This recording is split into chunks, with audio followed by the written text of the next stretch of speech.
Creo que ese momento que nos acercamos al final del año es importante, así como habíamos tenido durante muchos meses anteriores en la iglesia, un tema, ¿no? Un tema para el final del año. Y bueno, lo que vamos a estudiar hoy va a ser justamente el tema para todo el final del año, es sobre la oración. Entonces, el tema de noviembre y diciembre es una iglesia que ora. Una iglesia que ora. Hay una frase muy famosa de Leonard Ravenhill. Él dijo, ningún hombre, y bueno, por supuesto ninguna mujer, es mayor que su vida de oración. De cierta manera, tu techo espiritual es el mismo techo de tu vida de oración. Como va tu vida de oración es como va cualquier aspecto de tu vida. Por eso el título de la clase de hoy es ¿vida de oración? Es una pregunta. ¿O una vida de frustración? ¿Quieres tener una vida de oración o quieres tener una vida de frustración?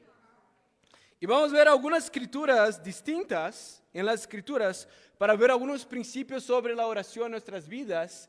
Y mi deseo con esa clase, obviamente que Dios puso en mi corazón, es que todos nosotros en este noviembre, ¿no? Que ya están viniendo los arbolitos ahí, los naturales, ya se está acercando la Navidad, que en estas fechas nosotros nos convertamos en la iglesia más fuerte en oración que hemos sido. Que podamos fortalecernos espiritualmente, pero especialmente en el aspecto de la oración. Y bueno, sin duda es para la iglesia, pero es para mí porque hablando personalmente, siendo abierto con ustedes, a mí me encanta leer la Biblia y se me hace un poquito, no fácil leer la Biblia, pero se me hace más fácil que orar, ¿no? No sé si alguien se identifica conmigo, ¿no? Me hace más fácil sentar y leer la Biblia y estar leyendo la Biblia que orando, ¿no?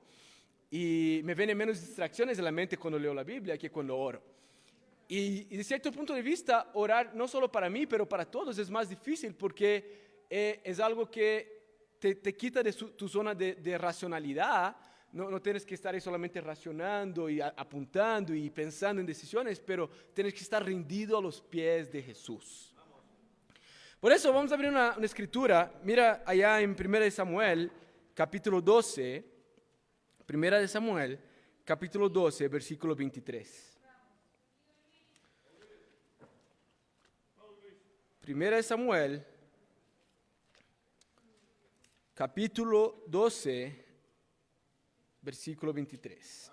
Y como sé que es difícil, voy a esperar un poquito ahí. Y qué coro impresionante, ¿no? El coro cada semana está más poderoso.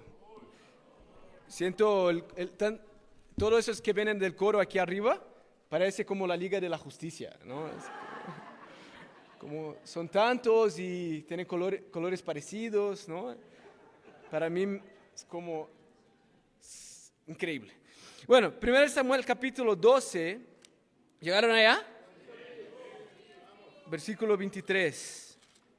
Yo me fui al capítulo 23. Bueno, entonces, mira lo que dice la Biblia. 1 Samuel, capítulo 12, versículo 23. La Biblia dice, vamos a leer un poquito, un poquito antes. Mira el versículo 20. Bueno, para darles el contexto, mira el versículo 1. Pero calma, no vamos a leer todo, está bien. Mira,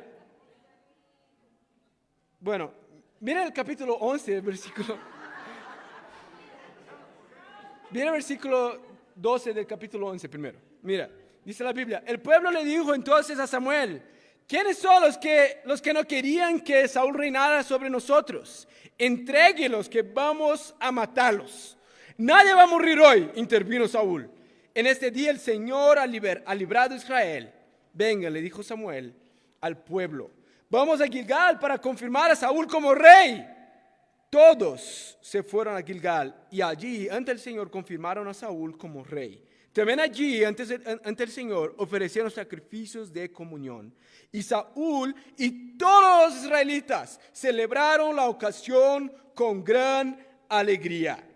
Capítulo 12, versículo 1. Samuel le habló a todo Israel. Presten atención, yo les he hecho caso en todo lo que me han pedido y les he dado un rey que los gobierne. Ya tienen al rey que va a dirigirlos. En cuanto a mí, ya estoy viejo y lleno de canas, y mis hijos son parte del pueblo. Yo los he guiado a ustedes desde mi juventud hasta la fecha. Entonces, quería leer eso solo para que pudieras entender un poquito del contexto. El contexto es la transición del liderazgo espiritual de Samuel para el liderazgo civil de Saúl. Samuel era el profeta de Dios, el hombre que guiaba de manera central el pueblo de Dios hasta ese punto. Pero ¿te acuerdas que el pueblo pidió mucho?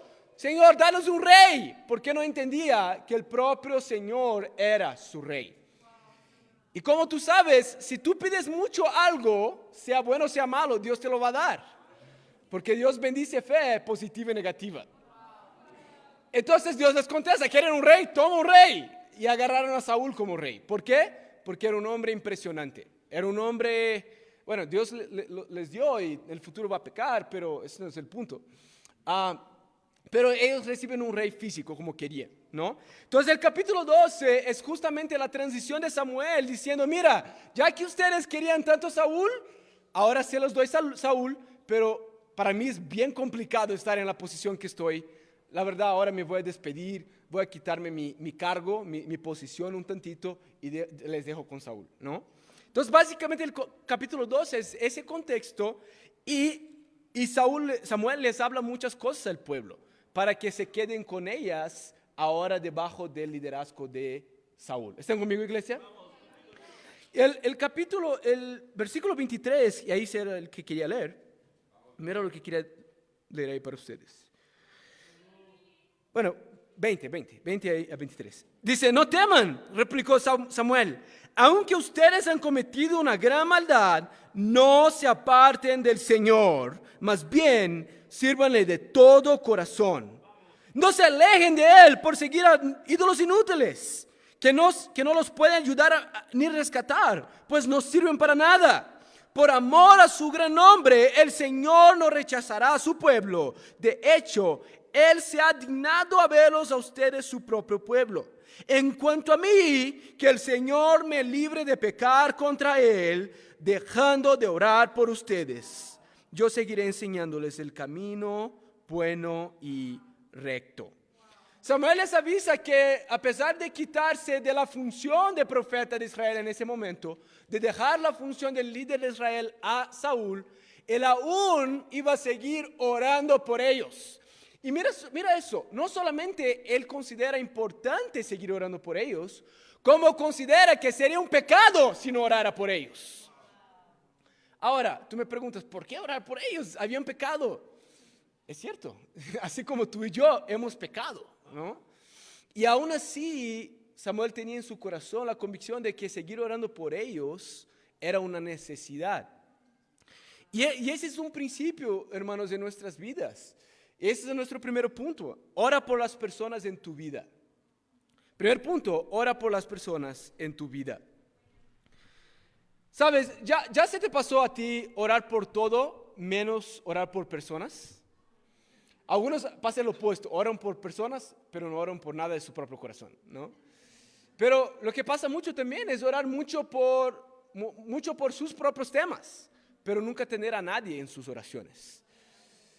Y eso es un problema para Samuel. Él lo consideraba un pecado. Si nosotros pensáramos en el contexto de la iglesia, él como líder, él consideraba que sería un pecado ser el líder de la iglesia sin orar por la iglesia. Si él estuviera en una charla bíblica, él consideraría que es un pecado no orar por la charla bíblica de él, por los líderes de su charla bíblica, ¿no? Y es muy importante como cristianos tener en nuestras oraciones a personas. Y estar convicto de que las oraciones por las personas las sostienen. Oraciones tienen poder, hermanos. Especialmente cuando oras por una situación. Oramos mucho aquí por situaciones de salud de las personas. Oramos por los milagros espirituales para que personas se salven. Pero siempre queremos orar por personas. ¿Sabes qué significa orar por alguien? Significa tenerla en tu corazón. Y no orar por ella muchas veces significa no tenerla en tu corazón también. El opuesto, el inverso es verdadero. Entonces, si tú te preguntas, ay, ¿por qué se me hace tan difícil orar por alguien? Quizá porque se hace tan difícil que esa persona entre en tu corazón. No te importas al fondo, al más profundo de tu corazón. Y podemos hacer dos cosas. Tomar una decisión de importarnos. Y mientras tomamos una decisión de importarnos, cada vez que oremos más por las personas, más nos vamos a importar también. Entonces, cada vez más vas a querer orar por las personas. ¿Por qué? Porque cada vez está creciendo que tanto las amas a nivel de corazón. Entonces, por ejemplo, yo veo eso, ¿no? Yo veo eso que a veces yo no envío mensaje a algunas personas y después de mucho tiempo envío un mensaje, pero pienso, ¿por qué no envió un mensaje antes? ¿Por qué no le envió un mensaje, un saludo, preguntando cómo estaba? Y me pongo a meditar y Dios no la tenía tanto en mi corazón, ¿no? Yo quiero cambiar eso, yo estoy cambiando eso, estoy orando por las personas y cuando estoy orando, aunque estoy con mi internet desconectada, al momento le envío un mensaje para no olvidar, para empezar una conversación, porque la tengo ahí en ese momento en mi corazón. Pero yo quiero inspirarte a orar por las personas en tu vida.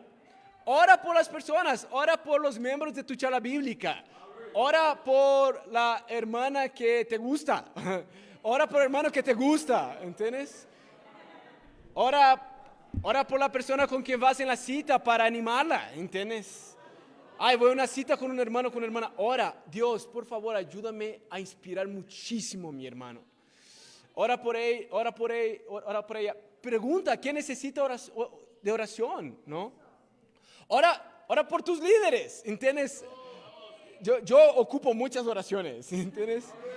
Si quieres, por favor, ora por mí, ¿entiendes? Oremos por Tulio Baitza, los líderes de Centroamérica. Oremos por Raúl y Linda, con una gran responsabilidad, todo el movimiento. ¿Puedes creer lo que significa liderar más de 10,000 personas? ¿Entiendes? No está fácil, ¿entiendes? Muchos están cobrando, pero pocos están orando, ¿no? Oremos por nuestros líderes. Ora por nuestros líderes civiles, ¿no? Muchos están criticando a la presidenta, el presidente de aquí, de allá. Ora por los líderes civiles, ¿no? Oremos por las autoridades, oremos por lo que está pasando en el mundo, hermanos. Entonces, quiero inspirarte. Ora por las personas en tu vida. Ese es nuestro primer punto. Ora por las personas en tu vida. Y mientras no las tienes en tu mente, lo que puedes hacer es una listita. Lo que yo tengo es una lista, ¿no? Yo no tengo buena memoria. Entonces, yo tengo una lista y cuanto más oro, mejor mi memoria queda y menos necesito mi lista, ¿no? Pero mientras no llegas allá, ten una lista. ¿Amén? Es nuestro primer punto. Ora por las personas en tu vida. Segundo punto, vamos a Éxodo capítulo 9.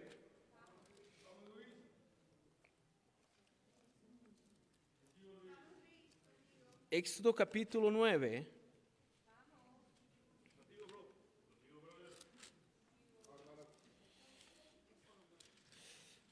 Versículo 27. Bueno, creo que el contexto, no tengo que dar tanto contexto, ¿no? Éxodo 9, lo que vemos es el final de las plagas en el Egipto. ¿Qué son las plagas? Lo que Dios tuvo que enviar para convencer al faraón de liberar los en ese tiempo israelitas, los hebreos, para poder salir del Egipto e ir a la tierra prometida. Entonces, y bueno, lo que está haciendo Moisés es tener muchas discusiones con el faraón, ¿no? ¿Me escuchan bien? Sí. Mira el versículo 27. Vamos a ver un finalcito ahí de una discusión. Mira, dice versículo 27. Entonces el faraón mandó llamar a Moisés y a Aarón y les dijo: esta vez reconozco mi pecado. El Señor ha actuado con justicia, mientras que yo y mi pueblo hemos actuado mal. No voy a detenerlos más tiempo, voy a dejarlos ir, pero rueguen por mí al Señor, que truenos y granizo los hemos tenido de sobra. Y si te acuerdas del contexto, el faraón era alguien bien engañoso. Él decía algo y regresaba atrás después, ¿no? ¿Tú eres así? ¿Tú dices y regresas con tu palabra después? ¿Sabes? Para un discípulo de Jesús, su palabra vale oro. Cuando dices algo, no tienes que hablar yo prometo, yo garantizo. No, habla un sí. Wow, ese sí es el sí más fuerte de la tierra, ¿entiendes? Tú no piensas, ay, sí o sí no. No. Deberíamos saber que cuando un discípulo dice algo, lo hace. No era así con el faraón. Mira el versículo 29. En cuanto yo salga de la ciudad, le contestó Moisés, elevaré mis manos en oración al Señor y cesarán los truenos y dejará de granizar. Así sabrás que la tierra es del Señor. Sin embargo, yo sé que tú y tus funcionarios aún no tienen temor del Señor. Lo que le dice Moisés es, mira, ya que nos vas a liberar, está bien. Cuando nosotros salgamos, nos hayas liberado de verdad y yo esté un poquito allá afuera ya, al punto de que no me alcances más, yo voy a orar al Señor. ¿Y sabes qué? Cuando yo ore, las plagas van a dejar de existir. ¿Puedes ver la confianza de Moisés de que cuando él orara, lo que él orara iba a pasar? Lo tenía mucho antes de orar, mucho antes. Por eso el segundo punto es, ten fe antes de orar. Muchos vamos a orar para tener fe, vamos a orar para conseguir tener fe, pero Moisés, especialmente con respecto a eso, tenía mucha confianza de que su oración era algo profético. Él lo veía así. Lo que yo hable, eso lo va a ocurrir. Y sin duda, yo creo que hay momentos en que nosotros necesitamos ir a orar para tener fe, pero hay momentos en que orar más no te va a hacer tener fe. Lo que va a hacerte tener fe es reflexionar un poco, tomar una profunda decisión con base en una escritura, con base en una prédica, con base en algo que el Espíritu Santo te mostró por algo que pasó en tu vida. Tomas una decisión de tener fe, crees que va a pasar, y cuando oras es el mismo momento que va a pasar, que va a ocurrir. Entonces tú oras y no oras por una posibilidad, no oras por algo que quizás sí, quizá no. Oras por algo que sabes que sí o sí va a pasar. ¿Por qué? Porque tú tienes fe antes de orar. Y mira el versículo 33, lo que dice: tan pronto como Moisés dejó al faraón y salió de la ciudad, elevó sus manos en oración al Señor y enseguida cesaron los truenos y dejó de granizar y de llover sobre la tierra. Inmediatamente, cuando Moisés oró, la oración tuvo efecto, fue válida, fue real. Y los truenos y granizos dejaron de existir. ¿Por qué? Sin duda porque Dios escuchó su oración. Pero la pregunta es, ¿por qué Dios escuchó su oración? A lo mejor porque Moisés tuvo la capacidad de desarrollar fe antes de orar. ¿Sabes? Yo quiero animarte esta semana que no te atrapes orando para tener fe, sino que puedas tener fe antes de orar. ¿Puedes imaginar cómo serían diferentes tus oraciones? ¿Sabes el libro de la Biblia, Lamentaciones? Quizá eso describe las oraciones de muchos de nosotros, ¿no? Nuestras oraciones es como un libro de lamentaciones. Ay, Dios, ¿por qué eso no pasó? Ay, ¿por qué eso está difícil? Ay, estoy agobiado, estoy destruido. Dame un respiro más, algo más, Señor, por favor.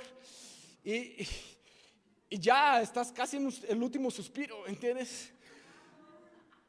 Pero yo he visto personas que han orado de una manera distinta. Y creo que la razón de que han orado de manera distinta es que han puesto atención a tener fe antes de orar. Y no te engañes. ¿Cómo lo hago? Tienes que ponerte un poco a ser espiritual. Lo haces siendo espiritual, pensando en Dios. Pensando que el mismo Dios que te hizo milagros en el pasado, te hace milagros en el presente. Que el Dios no cambia. El mismo Dios que te dio la salvación, va a dar salvación a tu familia hoy en día. Que ese Dios que hizo tantas cosas maravillosas en el pasado, lo puede hacer ahora. Y Él trabaja por medio de tu fe. Así que cuando vas a orar, ten fe antes de orar. Amén. Y hasta puedes orar agradeciendo, ¿no? Orar agradeciendo, Dios, gracias por el bautismo de mi mamá, que ya sé que va a pasar. Gracias Dios, porque sé que me vas a dar el trabajo que necesito para ser fiel contigo. Gracias Señor, porque sé que mi chala va a mejorar. Sé que en ese mes no pasa, ¿entiendes? Ahí estamos más o menos, pero yo sé que no va a ser más así, Dios. Y oramos agradeciendo, ¿por qué? Porque tenemos la fe de que la verdad eso va a pasar. Amén. Vamos al tercer punto, al Nuevo Testamento, a Mateo capítulo 6. Mateo capítulo 6, versículo 9.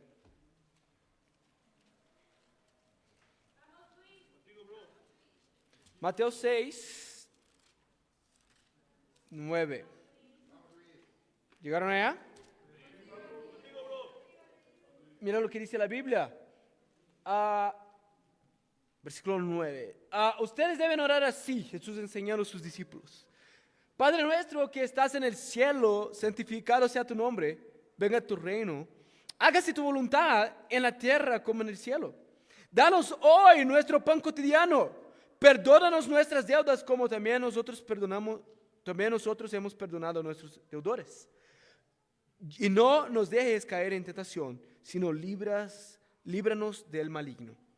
Porque si perdonan a otros sus ofensas, también los perdonará a ustedes su Padre Celestial. Pero si no perdonan a otros sus ofensas, tampoco su Padre les perdonará a ustedes las suyas. Una cosa que puede llevar nuestra oración a otro nivel es orar con un corazón libre de amarguras. El tercer punto es perdona antes de orar. Muchos de nosotros me dicen, no, ¿sabes qué? Es que yo tengo que orar para perdonar. ¿No es así? Muchos oramos, pero no fue el modelo de oración de Jesús. Él no oró, Dios, ayúdame a perdonar. Él oró, Dios, perdóname porque yo ya perdoné. Y él ya fue a orar, habido perdonado. Porque no tienes que, la verdad, hermano, invitado, amigo, la verdad, no tienes que orar para perdonar. No tienes que orar. De verdad, perdonar no es un tema de oración. Puedes orar, quieres orar, ora, ¿entiendes? Pero no es un tema de oración. Perdonar es un tema de simple entendimiento de que si tú no perdonas, Dios no te perdona. Que nadie merece perdón, incluso tú. Entonces, cuando tú piensas, yo necesito oración para perdonar, entendiste mal la Biblia, porque la Biblia dice que todos estamos en el mismo lugar, todos estamos en la misma miseria. Entonces, cuando tú no perdonas a alguien es porque piensas que lo que él hizo contigo es peor de lo que tú hiciste con otros. Pero no, lo que tú hiciste es igual o peor de lo que hicieron contigo. Y cuando tú entiendes eso, tú piensas, ¿quién soy yo para ser el juez de esa persona? ¿Quién soy yo para decir no te perdono? Para decir no, tengo amargura. Mira el pasado, mira qué horrible que eres. Mira, siempre va a ser así. Y apuntarle. Y por una simple ecuación rapidita, tú ya eres capaz de perdonar solo por entender que tú estás tan mal cuanto quien te hirió. Y ahí, cuando tú entiendes eso, es solo ir a Dios a orar. Dios, te pido perdón, pero ¿sabes qué, Dios? Yo ya perdoné a todos. Porque no quiero ser juez de nadie. No pienso que mis pecados son más chiquitos que los de los otros. No pienso que yo herí menos a otros que me hirieron a mí. La vida todos se están hiriendo un montón. Y yo solo quiero liberar perdón, Dios. Y entonces puedes orar con tu corazón sin esa barrera que es la falta de perdón. Yo quiero preguntarte, ¿cómo es para ti? ¿Tienes falta de perdón? Si tienes falta de perdón, si tienes amargura con alguien, es por eso que tus oraciones no sientes que ellas son escuchadas. Porque nunca vas a orar con un corazón ligero, tranquilo, sin completamente perdonar a quien tienes que perdonar. Amén. Entonces el tercer punto es perdona antes de orar. No ora para perdonar. Perdona antes de orar. Y ese es el reto que quiero darte. Si tú tienes un problema con alguien, perdona antes de orar. No te vayas a orar de nuevo antes de tomar una decisión de perdonarla. Amén. El último punto que quería leer con ustedes, vamos allá a 2 de Crónicas capítulo 33. Entonces, 2 de Crónicas está en el Antiguo Testamento, amén. No hay crónicas en el Nuevo. Y bueno, está después de los reyes. 2 de Crónicas 33. Hay un hombre descrito ahí en el libro de Crónicas, bueno, también en el libro de Reyes, llamado Manasés. Yo nunca vi nadie llamado Manasés en el mundo, ¿no? O sea, en Brasil nunca vi, en otro país nunca vi. ¿Hay alguien llamado Manasés aquí en México? Yo creo que nadie le da Manasés, ¿no? ¿Y sabes por qué? Yo creo que tiene una razón. Manasés fue alguien terrible, ¿no? Entonces yo creo que nadie quiere atraer ese espíritu para su vida, ¿no? Pero mira qué interesante lo que pasa en la vida de Manasés. 2 de Crónicas 33, versículo 1. ¿Llegaron allá? Versículo 1. Manasés tenía 12 años cuando ascendió al trono y reinó en Jerusalén 55 años.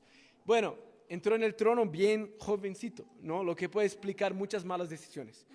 Pero es otro tema. Versículo 2. Pero hizo lo que ofende al Señor, pues practicó las repugnantes ceremonias de las naciones que el Señor había expulsado al paso de los israelitas. Reconstruyó los santuarios paganos que su padre Ezequías había derribado. Además, erigió altares en honor de los Baales, hizo imágenes de la diosa Será. Se prostró ante todos los astros del cielo y los adoró. Construyó altares en el templo del Señor, lugar del cual el Señor había dicho: en Jerusalén habitaré para siempre. En ambos atrios del templo del Señor construyó altares en honor de los astros del cielo. Sacrificó en el fuego a sus hijos en el valle de Ben Hilón. Practicó la magia y la hechicería y la adivinación. Consultó a nigromantes y a espiritistas. Hizo continuamente lo que ofende al Señor, provocando así su ira. Tomó la imagen del ídolo que había hecho y lo puso en el templo de Dios, lugar del cual Dios había dicho a David y a su hijo Salomón: en este templo en Jerusalén, la ciudad que he escogido de entre todas las tribus de Israel, habitaré para siempre. Nunca más arrojaré a los israelitas de la tierra en que establecí a sus antepasados, siempre y cuando tengan el cuidado de cumplir todo lo que les he ordenado, es decir, toda la ley, los estatutos y los mandamientos que les di por medio de Moisés. Manasés descarrió a los habitantes de Judá y de Jerusalén, de modo que se condujeron peor que las naciones que el Señor destruyó al paso de los israelitas. No sé si puedes ver que la situación aquí era caótica. Había un problema tremendo en Israel. Ese jovencito de 12 años que se convirtió rey, Manasés, había sido hijo de Ezequías, que fue el exacto opuesto a él. Ezequías había arreglado Israel y vino Manasés para destruir todo lo que su papá le hizo. Era como si llegáramos aquí, por ejemplo, tú vienes aquí el domingo cantando, ¿no? Feliz, voy a alabar a Dios, oras a Dios antes de venir, estás feliz. ¡Ay, qué perfecto! Y llegas aquí y estamos todos practicando cosas paganas, ¿entiendes? Estamos adorando a dioses, prendiendo incienso, ¿entiendes? Haciendo oraciones a otros dioses, hablando cosas que van en contra de la palabra de Dios. Fue eso lo que Manasés hizo. La Biblia dice así, no sé si tú estás de acuerdo conmigo, pero yo puedo ver aquí en Manasés el peor rey de la historia de Israel. El peor. O sea, cuando tú lees las crónicas de los reyes, no hubo nadie que tuvo una descripción tan negativa contra la de él. Hubo unos que hicieron una cosa o otra, ¿no? Pero nadie hizo tantas malas cosas, ¿entiendes? Y yo creo que Manasés está, o sea, si piensas humanamente, está mucho peor que nosotros. Amén. ¿Cuál es el punto? Hubo esperanza para Manasés. Y si hubo esperanza para Manasés, hay esperanza para ti y para mí. Amén. Mira el capítulo 10, vamos a terminar leyendo el capítulo. No el capítulo todo, pero el versículo 10. Mira lo que dice. ¿Están conmigo? Dice, el Señor les habló a Manasés y a su pueblo, pero no le hicieron caso. Por eso el Señor envió contra ellos a los jefes de los ejércitos del rey de Asiria, los cuales capturaron a Manasés y lo llevaron a Babilonia sujeto con garfios y cadena de bronce. Estando en tal aflicción, imploró al Señor, Dios de sus antepasados, y se humilló profundamente ante él. Oró al Señor y él escuchó sus súplicas y le permitió regresar a Jerusalén y volver a reinar. Así Manasés reconoció que solo el Señor es Dios. Después de esto, Manasés construyó una alta muralla exterior de la ciudad de David, la cual iba desde el oeste de Gijón en el valle hasta la puerta del pescado y rodeaba Ofel. Además, colocó jefes militares en todas las ciudades fortificadas de Judá y sacó del templo del Señor los dioses extranjeros y el ídolo, arrojando fuera de la ciudad todos los altares, versículo, ¿cuál es el versículo estamos? Versículo 15, perdón, se me tocó mi alarma. 15, todos los altares, 15, y sacó del templo del Señor los dioses extranjeros y el ídolo, arrojando fuera de la ciudad todos los altares que había construido en el monte del templo del Señor. Luego reconstruyó el altar del Señor y en él ofreció sacrificios de comunión y de acción de gracias y le ordenó a Judá que sirviera al Señor, Dios de Israel. Sin embargo, el pueblo siguió ofreciendo sacrificios en los santuarios paganos, aunque se los ofrecían solo al Señor su Dios. Los demás acontecimientos del reinado de Manasés, incluso su oración a Dios y las palabras de los profetas que le hablaban en nombre del Señor, Dios de Israel, están escritos en las crónicas de los reyes de Israel. Su oración y la respuesta que recibió, como también todos sus pecados y rebeldías, los sitios donde erigió santuarios paganos y colocó las imágenes de la diosa Será y de los otros ídolos, lo cual hizo antes de su humillación. Todo eso está escrito en las crónicas de Josai. Manasés murió y fue sepultado en su palacio, y su hijo Amnón lo sucedió en su trono. En un solo capítulo vemos el descenso de Manasés por sus pecados y vemos el ascenso, su arrepentimiento, ¿no? Vemos su arrepentimiento. La Biblia dice que Dios lo llevó, mira el versículo 10, dice que no hicieron caso, entonces el Señor envió humillación, lo capturaron, lo llevaron a Babilonia y ahí estaba humillado. Y sabes, Dios es tan bondadoso con nosotros, hermanos, tan bondadoso con nosotros, que Dios, si tiene que humillarnos para traernos de regreso, va a humillarnos. Y eso es una buena noticia. Qué buena noticia que Dios te va a dejar llegar lo más hondo posible hasta que reconozca tu miseria para regresar a Él. Y así fue con Manasés. Dios lo humilló muchísimo. Imagina un rey ir como prisionero hasta la Babilonia.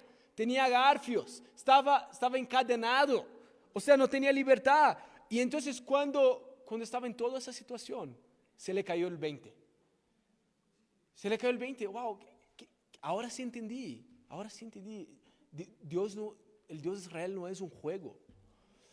Adorarlo no es un juego. Adorar a otros dioses es real. Tengo que arrepentirme. Oró al Señor, se humilló, la Biblia dice. ¿Y ves qué interesante? En el momento que él se humilla al Señor, en su humillación, en su oración, Dios ya se le da el privilegio de regresar a Jerusalén. Y ahí, era Judá específicamente, que él pudiera hacer las reformas religiosas y civiles que eran necesarias. Y ahí es donde él arregla todo lo que había hecho antes. Y eso era el fruto de su arrepentimiento, ¿no? Eso es algo importante para nosotros entendernos, hermanos. El arrepentimiento no son nuestras acciones. El arrepentimiento es tu cambio de mentalidad. Ahora, si tú no tienes no tienes acciones externas que demuestren tu arrepentimiento, ¿estás de acuerdo conmigo que tu arrepentimiento es dudoso? Es dudoso. no es el externo que es tu arrepentimiento, aquí es tu arrepentimiento. Yo no quiero hacer más, yo odio lo que hacía antes. Yo no pienso más como pensaba. Yo quiero amar a Dios, eso es arrepentimiento. Y cuando tuvo eso, Manasés regresó a ser rey. Y ahí tuvo la oportunidad de tener actos de arrepentimiento. Y ahí son sus frutos, ¿no? Si no tuviera frutos, yo estaría muy en duda de que Manasés realmente se arrepintió. Pero está muy obvio que lo hizo, amén. Por eso el cuarto punto y último punto es: una oración puede cambiar todo. Una oración puede cambiar todo. Mira lo que hizo Manasés, una oración. Bueno, la Biblia no es tan específica sobre eso, pero la Biblia nos da a entender que él oró al Señor, pudiendo ser solamente una oración. Él oró al Señor, él se humilló, Dios lo escuchó, él regresó y tomó sus decisiones de arrepentimiento. ¿No es especial saber que la oración de hoy puede ser la oración que va a cambiar toda tu vida? La oración de hoy puede ser la oración que te va a hacer cambiar para la persona que jamás imaginaste ser. ¿Ya pasó contigo de tener una lucha que piensas, wow, yo creo que nunca voy a vencer esa lucha? Y después pasa años y piensas, wow, ¿cómo yo era con eso? Yo ya no soy ni cerca de lo que era con respecto a ese tema. Y ya ni logras pensar cómo era ser esa persona porque lo venciste. Pero lo venciste y ni se te pasa por la cabeza entender cómo era ser así. Pero lo venciste por medio de ¿qué? Quizá de una oración. Y no tuvo un escándalo, no fue algo tan así, ¿entiendes? Salieron fuegos artificiales. Pero de una oración, de ese día hacia el otro, tú ya empezaste a ser una persona diferente. Y yo quiero inspirarte que una oración puede cambiar todo. Que tengas la fe de que la oración de ese domingo, quizá la oración que tú tengas hoy antes de dormir, el tiempo de oración que tengas hoy, quizá después del servicio, puede ser la oración que va a cambiar todo. Si no, a lo mejor la oración de lunes. Pero imagina cómo sería si tuvieras la convicción de que tu próxima oración puede ser la oración que va a cambiar todo. Y es lo que quiero inspirarte, a que tú puedas orar creyendo que siempre la próxima oración puede cambiar todo. En conclusión, hermanos, lo que hemos visto esta mañana, hemos visto algunos principios sobre oración. ¿Por qué? Porque queremos ser la iglesia que ora. Amén. Ese fin de año vamos a ponernos a orar más que nunca. Cuando tengas una lucha, cuando tengas una duda, cuando tengas enojo, cuando no tengas nada, todo lo que tienes es nada que hacer, nos vamos a poner a orar. Amén. Nos vamos a poner a orar como iglesia lo más juntos posibles. Vamos a en el ministerio universitario, en profesionales, en el norte, en el sur, vamos a orar más que nunca como iglesia. Y así vamos a terminar fuerte el año, porque vamos a estar conectados con nuestro Dios. Amén. Quiero solo recordarles cuáles son los puntos que vimos. Primero, ora por las personas en tu vida. Ora por las personas que están a tu alrededor y a las personas que involucran en tu vida. Segunda cosa, ten fe antes de orar. No te vayas a orar si no tienes fe. Bueno, lucha para tener fe antes de orar. Si no tienes fe y no consigues tener fe, ahí ora, amén. Pero esfuérzate para tener fe antes de orar, amén. En último caso, ora, amén. De cualquier manera, solo ora. ¿Entiendes? Tercer punto, perdona antes de orar. Eso sí, no vayas a orar antes de perdonar. ¿Entiendes? Y no te engañes, no es que orar que te va a ayudar a perdonar, es tomar una decisión. Perdona antes de orar. Y por último, una oración puede cambiar todo. Si tú vas a orar ya teniendo fe, si tú vas a orar ya sabiendo que en tu corazón no hay nada en contra de nadie, seguramente tus oraciones van a llegar a otro nivel. Y ahí esta oración va a ser la que va a cambiar todo. Yo estoy súper animado, hermanos, de poder ver el milagro que va a pasar semana que viene en la conferencia de mujeres. Y todo lo que queremos como iglesia es ver a Dios siendo glorificado, hermanos. Por eso quiero darle a Dios a la gloria. Amén.